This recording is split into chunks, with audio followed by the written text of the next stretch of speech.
Bonjour, bonjour.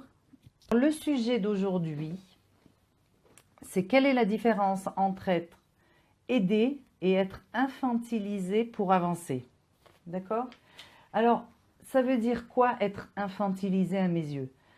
Un enfant a besoin qu'on le soutienne tout le temps pour qu'il puisse avancer dans ses projets, dans ce qu'il doit faire, etc. Que ce soit ses études, que ce soit qu'on lui donne une demeure, une maison, un appartement, enfin un endroit pour qu'il puisse vivre, qu'il puisse manger. Il a besoin d'être aidé, d'accord? En même temps, un enfant n'a pas besoin, normalement, à moins qu'on l'ait habitué autrement, n'a pas besoin, ne doit pas avoir besoin que nous faisions ses devoirs à sa place. Pour moi, ça s'appelle infantiliser. Donc, pourquoi je vous dis ce que j'appelle infantiliser? Pour que vous compreniez de quoi je vais parler, quelle est ma traduction, quelle est ma définition du mot infantiliser, parce que peut-être que vous en avez une autre. D'ailleurs, si vous en avez une autre, ça m'intéresserait que vous l'écriviez, comme ça je pourrais peut-être réagir à ça. Maintenant, nous avons tous, et je vous ramène à la séance qu'on a eue il y a ou une semaine ou deux, sur les priorités.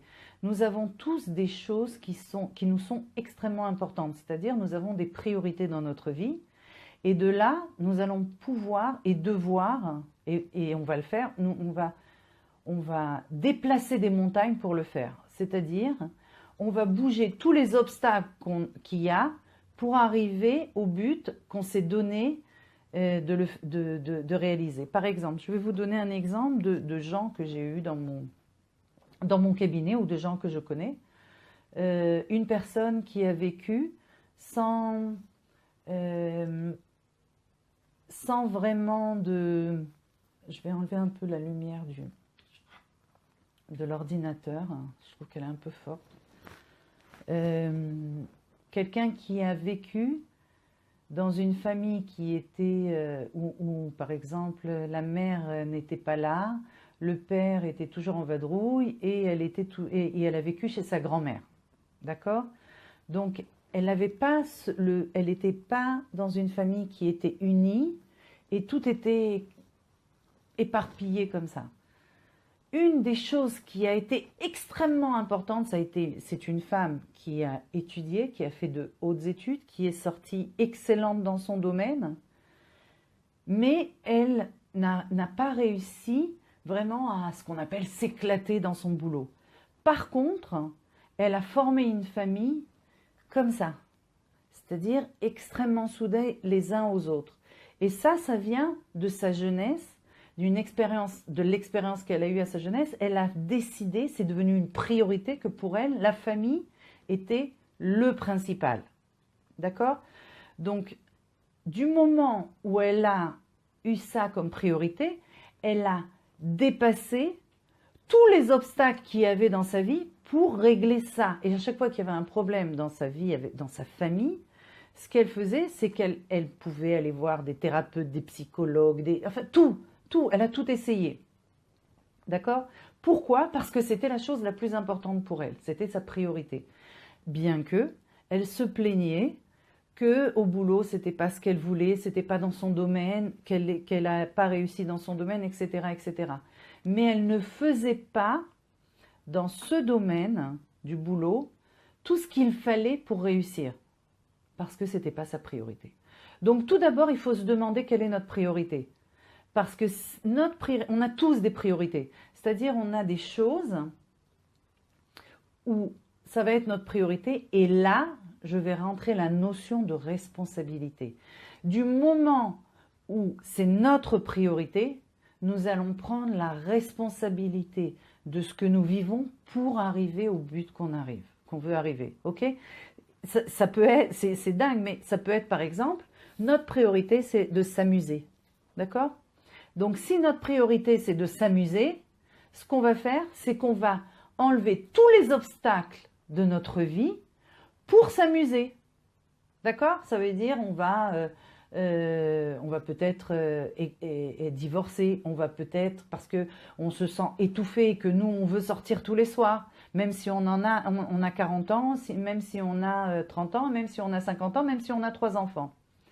C'est-à-dire la priorité, on ne va pas la juger, on va d'abord se regarder et dire voilà, quelle est la priorité dans ma vie?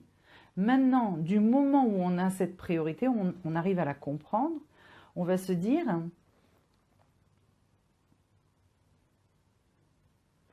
est-ce que réellement ça me convient ou est-ce que c'est une réaction à des choses que j'ai vécues et qui en réalité je dois nettoyer de mon énergie pour pouvoir vivre beaucoup plus sereinement.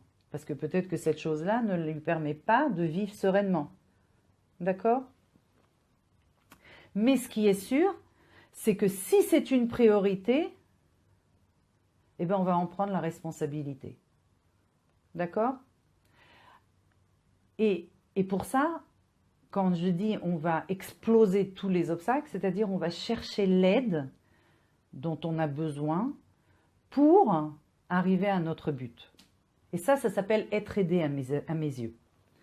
Par contre, être infantilisé, c'est quelqu'un, c'est pas sa priorité. Ouais, il veut bien.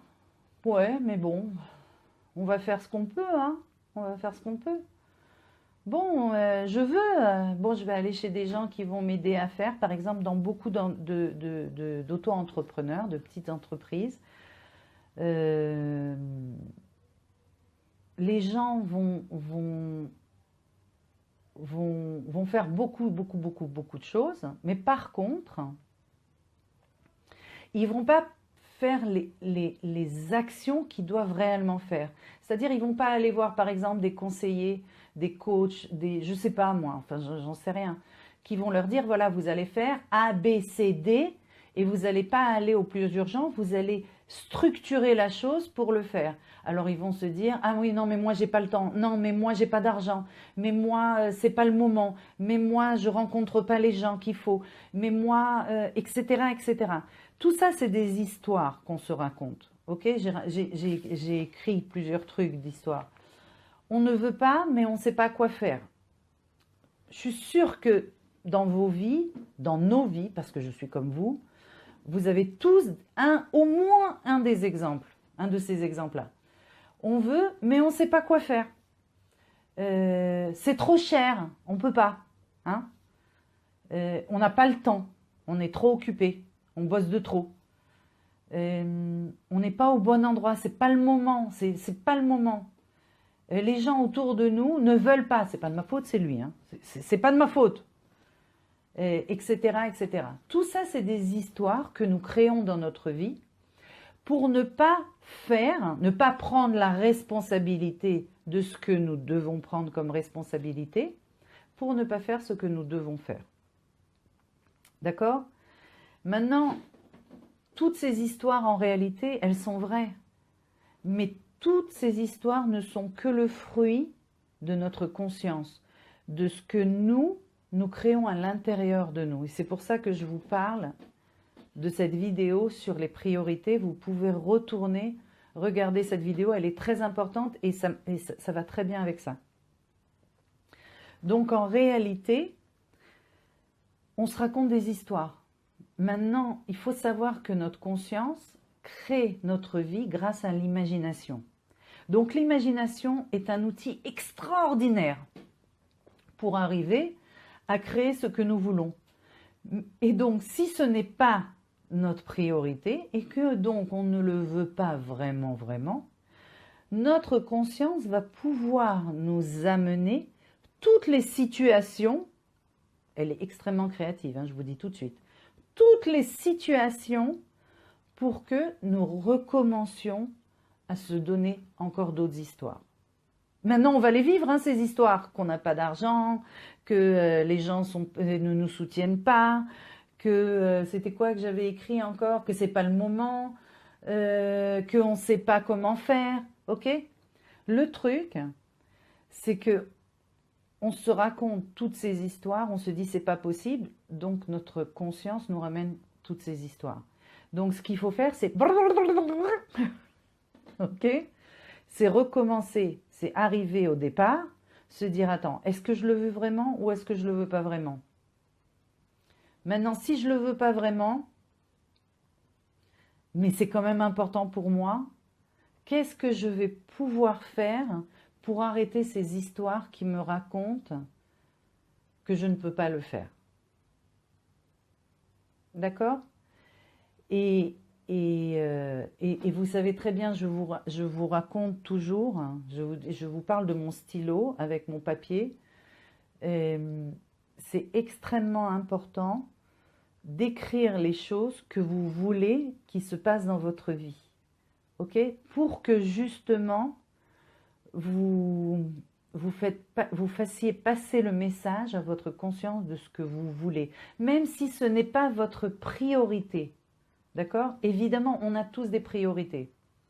D'accord? Mais à un moment, si vous faites ce genre de choses, votre conscience va comprendre que ça aussi, vous le voulez. Donc, petit à petit, elle va vous apporter, vous allez vous mettre en mode solution. D'accord? Et ce mode solution, c'est extraordinaire parce que quand on se met en mode problème, hop, avec son imagination, la conscience nous ramène toutes les situations pour qu'on soit dans le problème et qu'on ne le fasse pas. Mais si on se met en mode solution, c'est-à-dire il y a toujours une solution à chaque situation, tout n'est pas problème, elle va vous apporter automatiquement sur votre propre chemin les possibilités pour que... Je regarde de temps en temps si le micro est bien mis. Hein. Sinon, vous me le dites. Hein. Et elle va vous apporter toutes les possibilités, les opportunités. Voilà, c'est le mot que je cherchais. Elle va vous apporter toutes les opportunités, c'est-à-dire elle va créer grâce à son imagination et à l'énergie, elle va créer les situations pour que vous arriviez à créer les situations que vous voulez, même si ce n'est pas votre priorité. D'accord? Alors, c'est peut-être pas tout de suite, parce que ce n'est pas votre priorité, mais ça va commencer à s'organiser dans votre espace énergétique. Parce que quand vous changez d'énergie, quand vous voulez quelque chose, ce qui se passe, c'est que tout d'abord, ça rentre dans votre espace énergétique jusqu'à ce que ça se crée dans votre vie. D'accord? Et ça, c'est très important à comprendre. Donc, c'est pour ça qu'il faut commencer à voir les choses qui nous sont importantes, mais qui ne sont pas notre priorité. D'accord? Sans se raconter des histoires. Toujours en mode solution. Quand vous vous mettez en mode solution, votre conscience, votre énergie vous ramène des solutions. Maintenant, nous avons l'habitude de parler en problématique. Nous avons un problème. Ça, c'est un problème. La machine à laver est tombée en panne, c'est un problème. En réalité, toutes choses qui arrivent sont des choses de la vie. Maintenant, quand on arrive à comprendre que tout ce qui arrive n'est que chose de la vie et n'est pas forcément un problème, pardon, excusez-moi, n'est pas forcément un problème,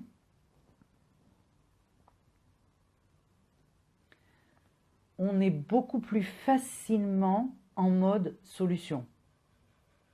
C'est-à-dire, on va regarder positivement les choses et automatiquement, on va attirer les personnes que nous devons attirer dans notre vie pour arranger cet événement. Et je fais exprès de ne pas dire ce problème. Parce que si on parle problème, on le ressent en tant que problème. On est d'accord? Donc nous, ce que nous voulons, c'est voir les choses d'une certaine façon pour pouvoir les régler facilement. Ok, vraiment, pas facilement, tout simplement facilement. Donc tout ça, c'est du moment où on arrive à comprendre quelle était notre priorité dans la vie, parce que si c'était votre priorité, c'est ce que vous vivez aujourd'hui. D'accord? Ça ne veut pas dire que ça vous convient encore aujourd'hui. Et il y a beaucoup de gens qui veulent changer l'endroit où ils sont. Ok, cette zone de confort. Elle n'est plus agréable. Cette zone de confort qu'ils connaissent bien, ok, ça veut dire c'est cette zone de connaissance, et ils veulent vivre autre chose. D'accord? Donc, ça veut dire qu'on a changé de priorité. On va donner un exemple. Par exemple, un couple qui ont des petits-enfants, leur priorité sont leurs enfants. Et c'est les enfants, ça va être rentrer à la maison, faire les courses, s'occuper des enfants, qu'ils fassent leurs devoirs, qu'ils fassent leur bain, qu'ils soient à l'heure au lit pour que le matin ils puissent se lever. Dire tout ça, c'est des priorités. C'est au départ, il n'y a pas le choix. Soi-disant, il n'y a pas le choix, mais c'est ça. C'est leur priorité. Mais quand les gamins, ils ont 15 ans, c'est pas ça leur priorité, parce qu'ils vont pas s'asseoir avec eux tous les soirs, ils vont pas avoir besoin de leur faire le bain, ils vont pas avoir besoin de leur faire à manger. Les enfants aussi savent cuisiner déjà très souvent à 15 ans, etc., etc. Et encore plus quand les gosses, ils ont 25 ans. Donc il faut revenir à nos priorités et venir et comprendre, et de là prendre la responsabilité des choses que nous avons envie, mais que nous avons mis de côté. D'accord? Et les mettre en face de façon beaucoup plus... Maintenant, beaucoup de gens, quand ce n'est pas leur priorité, pourquoi c'est infantile? Parce qu'ils veulent des choses, mais ils ne sont pas prêts à s'investir. Alors, qu'est-ce qu'ils vont faire? Ils vont demander de l'aide, mais ils ne vont pas vraiment la faire. Je suis sûre que ça vous est arrivé d'aller chez un thérapeute ou d'aller chez un médecin ou d'aller chez un coach. Il vous a donné, pas seulement, ou s'inscrire dans une salle de sport. Et vous avez pris un coach pour qui vous dise quoi faire et vous n'avez pas forcément fait la chose. Ou dans votre boulot, il y a quelqu'un qui est venu vous expliquer comment il faudrait faire ça, comment il faudrait faire ça. Pas forcément vous avez fait la chose. Parce que pour vous, ce n'était pas forcément la priorité. D'accord? Donc vous n'avez pas pris réellement la responsabilité sur vous-même. Pas sur le processus. Le processus, c'est après. C'est d'abord que nous prenions la responsabilité sur nous-mêmes et que nous prenions l'obligation envers nous-mêmes de réaliser cette chose-là. C'est-à-dire, quels que soient les obstacles, nous allons les dépasser et nous allons y arriver. Quand nous ne faisons pas ça et nous ne prenons pas cette responsabilité, on peut demander de l'aide jusqu'à demain, et on ne va pas y arriver. Ça s'appelle être infantilisé. C'est à mes yeux. Ça veut dire, si par exemple quelqu'un vient dans mon cabinet et que je travaille avec lui à la première séance et que je vois que la personne n'est pas prête à y mettre toute son énergie pour avancer, pour arriver à ses buts, je lui dis, parce que moi, je peux faire mon travail, mais je ne peux pas après faire à sa place dans sa vie. Et beaucoup de gens cherchent à ce que les autres fassent pour eux. D'accord? Donc tout de suite, je viens et je dis non, c'est pas possible. On ne peut pas continuer comme ça. Vous n'êtes pas encore prêt. Ou on travaille sur le fait d'être prêt avant que de travailler sur le sujet que vous voulez parce que vous n'êtes pas encore prêt. Vous ne le voulez pas encore assez. D'accord?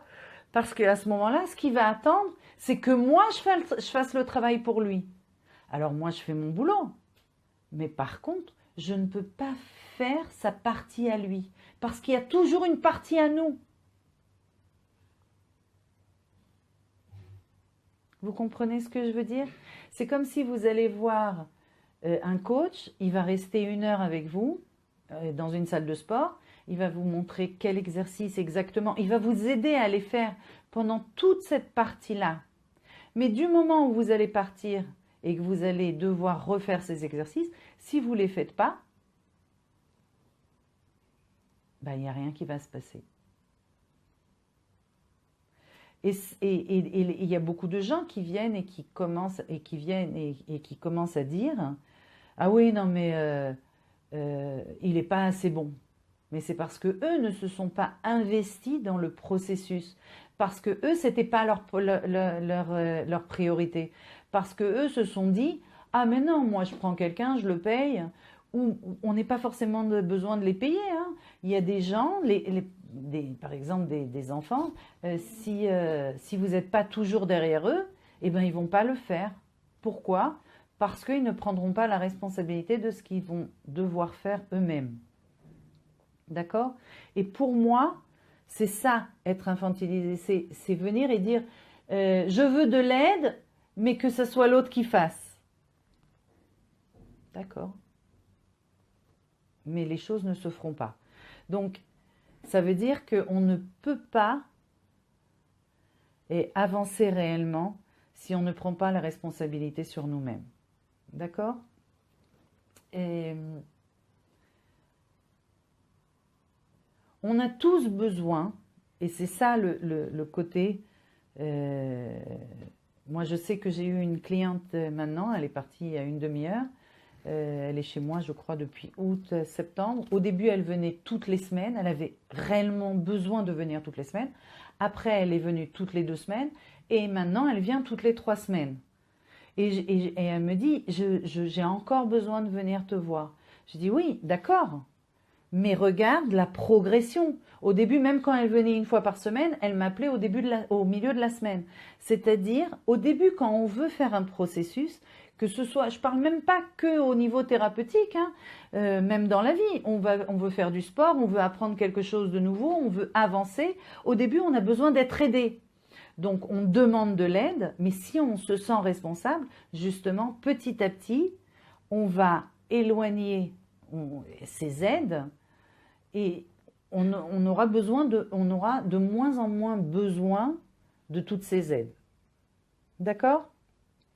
Mais ça, c'est les gens qui prennent la responsabilité. Les gens qui ne prennent pas la responsabilité, ils vont continuer à vouloir venir toutes les semaines. Ah oui, non, mais sans toi, je ne peux pas.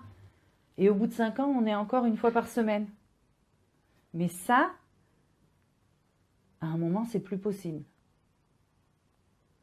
Et ça veut dire que la personne n'a pas pris la responsabilité sur elle-même. Ok? Et c'est ce que j'appelle comment être infantilisé pour avancer. C'est-à-dire, on demande de l'aide, mais en réalité, on ne prend pas vraiment la responsabilité de ce qu'on ne le veut pas réellement. Quand on le veut réellement, on explose tous les obstacles et on avance, quelle que soit des fois la douleur, quelles que soient les blessures, quelle que soit la difficulté, on dépasse tout ça.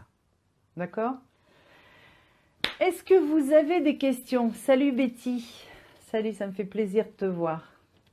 Est-ce que vous avez des questions? Est-ce que vous le voyez de cette façon? C'est tout à fait possible que vous le voyez autrement. Je vais voir ce qu'il y a écrit là.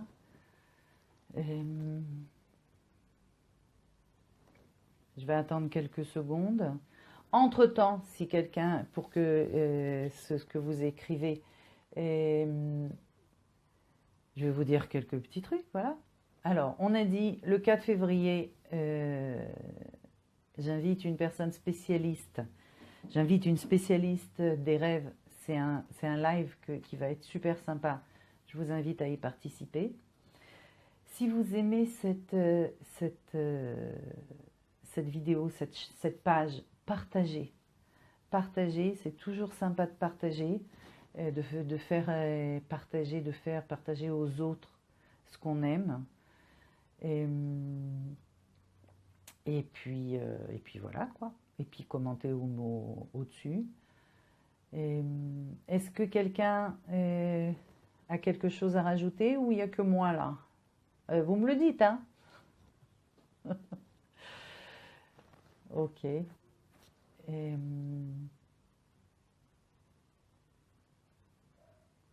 Sinon, je vais regarder s'il y a quelque chose que j'ai oublié de vous dire. Non, je pense que j'ai tout dit. Je pense que j'ai tout dit. On va passer à la séance énergétique et, et on verra ce qu'il y aura à la séance. Ça vous dit? Ok.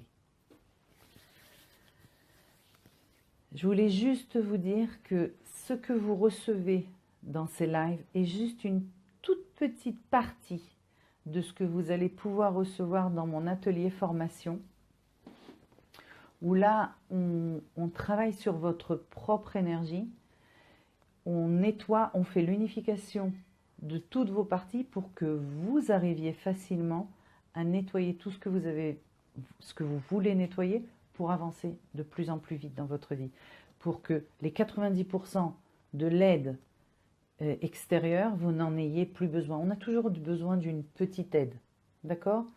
Mais c'est très sympa de 90% du temps ou 95% de savoir quoi faire nous-mêmes, d'accord? Donc, si ça vous dit, rejoignez-nous sur notre, dans mon site, il y a Découvrez l'atelier, regardez ce qu'il y a là-bas. Je corrige une lettre de mon frère en même temps, pas tout entendu et suivi, mais là je coupe pour la séance. Ah d'accord, ok, ok. Ok, on se met à la séance. J'adore les petits cœurs, les petits machins, j'adore les voir passer. Alors allez-y, hein. Appuyez, moi j'adore, ça me fait plaisir. C'est toujours sympa les petits cœurs. Ok, on y va? On y va.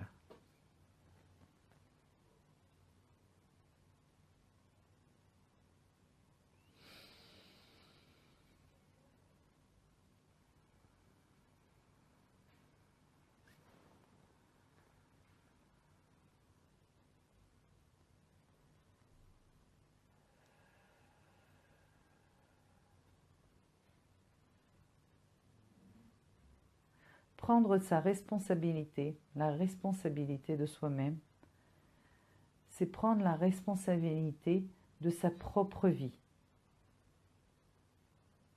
C'est décider de vivre sa propre vie et d'arrêter de vivre la vie des autres. Vivre la vie des autres signifie, en gros, vivre les croyances et les fonctionnements de notre entourage et de notre société.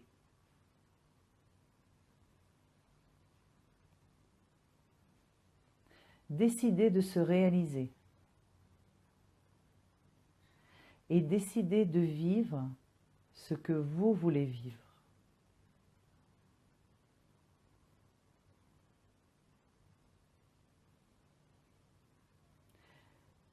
Se réaliser, c'est vivre les qualités et les dons avec lesquels vous êtes né,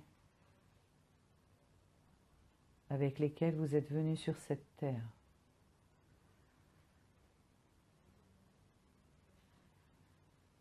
Et c'est arrêter d'aller selon les lignes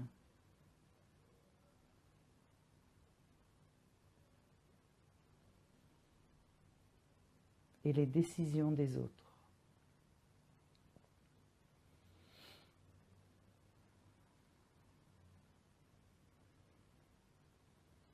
Il n'est pas toujours facile de trouver son chemin parmi tous les chemins que nous croisons.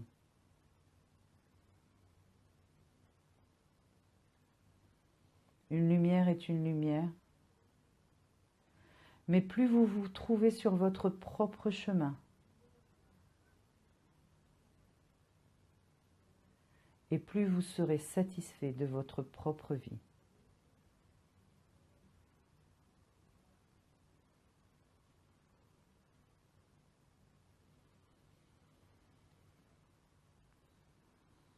Pour cela, nous devons accepter de nettoyer nos croyances, nos fonctionnements, pour adapter notre vie à qui nous sommes.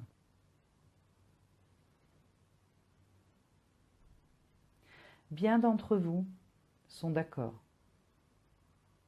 mais quand il faut passer à l'acte, ils refusent. ces fameuses histoires qui influencent notre vie, ces fameuses histoires qui nous disent comment se comporter.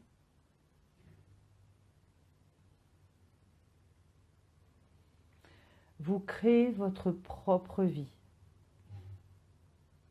bien des fois selon les autres,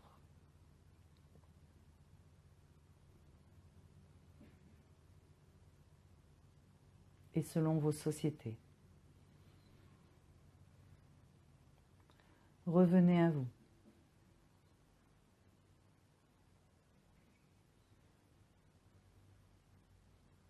Revenir à soi ne veut pas dire tout plaquer, partir, l'anarchie. Cela n'a rien à voir avec cela. Cela n'a à voir qu'avec le sentiment intérieur de réalisation de vous-même.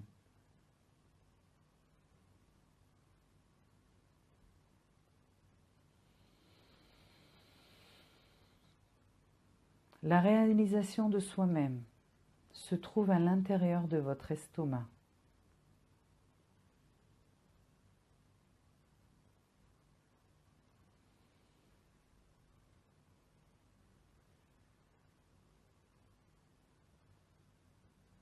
Nous pouvons voir dans le fonctionnement de l'estomac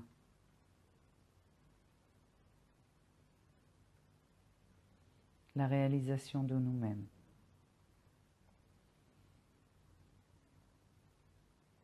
Chaque organe de notre corps représente des émotions, des événements, une partie de vous. Et l'estomac est votre réalisation.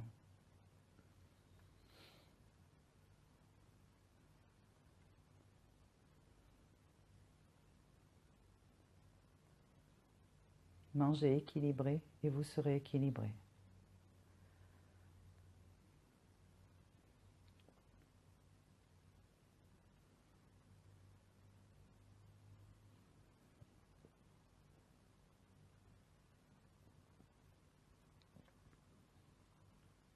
N'ayez pas peur de vous remettre en question, de remettre ce que vous faites en question, ce que vous vivez.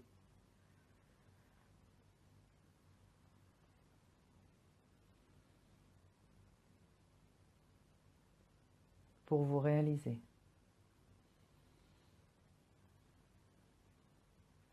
Sachez que les gens qui sont autour de vous ne sont que le fruit de votre imagination.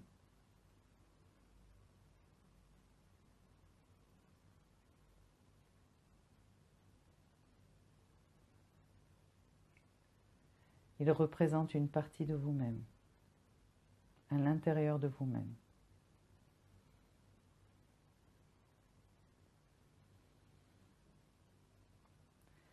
Créez la vie que vous voulez. Créez votre entourage comme vous le voulez, en travaillant sur vos propres parties.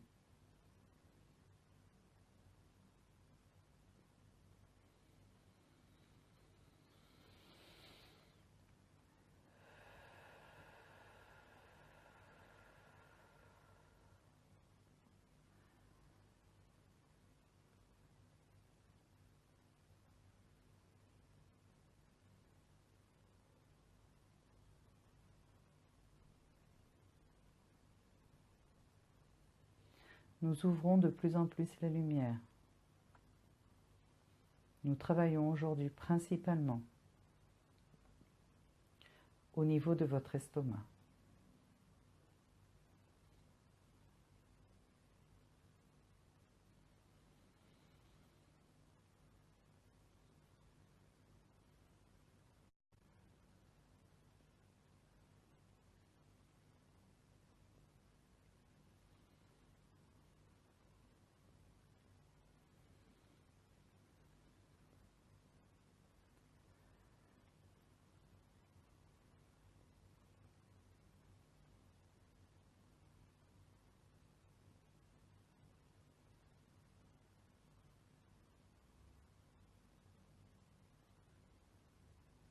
Encore un petit peu.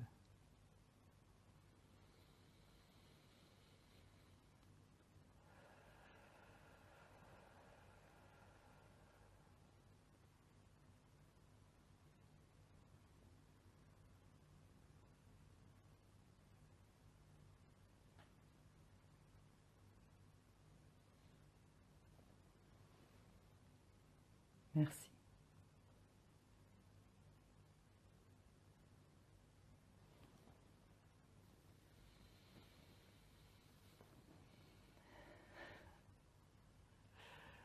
Bonsoir, bonsoir.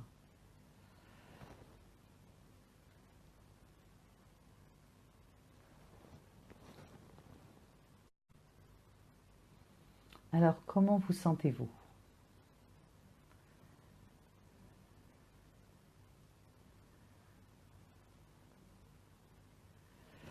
On a encore quelques personnes.